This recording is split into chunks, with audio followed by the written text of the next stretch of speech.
The day we were there, Josh, I remember it was like kind of nice outside. Then you go in an ice rink and you're like, oh, I'm glad I have a jacket on because they got to keep it cold in there, you know? I've only tried ice skating once, and I can't afford to fall that much at this age. No high kicks. No high kicks. Didn't do the high kicks. Cartwheels. Staying off the ice. Those kids, very talented. Yeah, Yes, wishing them the best. Hoping to see them at the Winter Olympics in a few years. That would be very exciting. Yes. And hopefully we don't see any Mother Nature ice skating rinks anytime soon. No. Because, boy, it has just been downright cold across western Oregon and Washington as of late. Today, a little taste of spring-like weather as daytime highs managed to warm up close to 50 degrees up and down the I-5 corridor. But to put things into perspective, on average, our daytime high temperature should be right at about 55 degrees. So still about 6 degrees shy of that today as those storm clouds continue to build just to the south for many of us, tracking their way from the south to the north as we currently stand at that 49-degree temperature out at PDX. Winds out the east at about 14 miles per hour, and we're expecting to see those on-again, off-again rain showers as we move through the rest of this evening.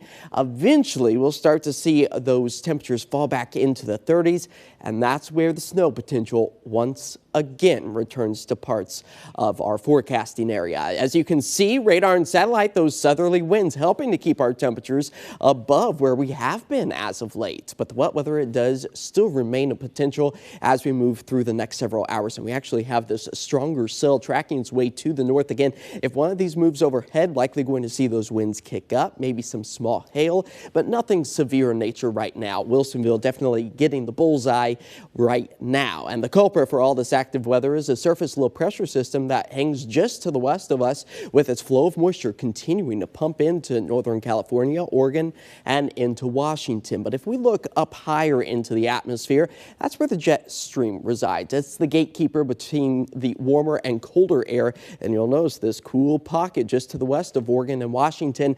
That's not planning on going anywhere anytime soon as our below average temperatures are expected to continue. But you'll notice that an atmospheric river starts to set up for Thursday into Friday. Now it's expecting to really kind of funnel its way right into California, already hard hit by not only significant rainfall, but also some heavy snow. And we're just going to see the outskirts of that moisture as a low sits just to the north and west of us, keeping our rain potential slightly higher as we make our way into Thursday and Friday. But our friends down towards the Sierra Nevadas expecting upwards of 48 inches of snowfall now all the way through Sunday. As for western Oregon and Washington, also seeing the Cascades with nearly a foot to 2 feet of additional snowfall. Of course, that's great for those skiers and snowboarders alike, as we expect to see a little bit of that moisture track its way to the north as we move to the 9 o'clock hour. So temperatures falling back into the 30s, and we're going to keep that cloud coverage for the remainder of tonight.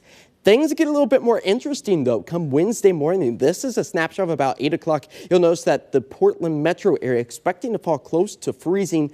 But if any snowflakes do fall, they will be melting on contact. And if you see a light dusting, it's primarily going to be above about 600 feet.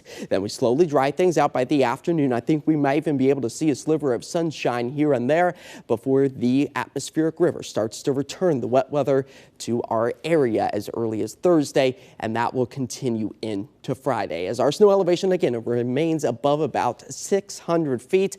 So that is the good news for us. With our 7-day forecast showing that those winds will also kick up as the atmospheric river takes hold of the western half of the country. We could see wind gusts nearing about 20 to 25 miles per hour.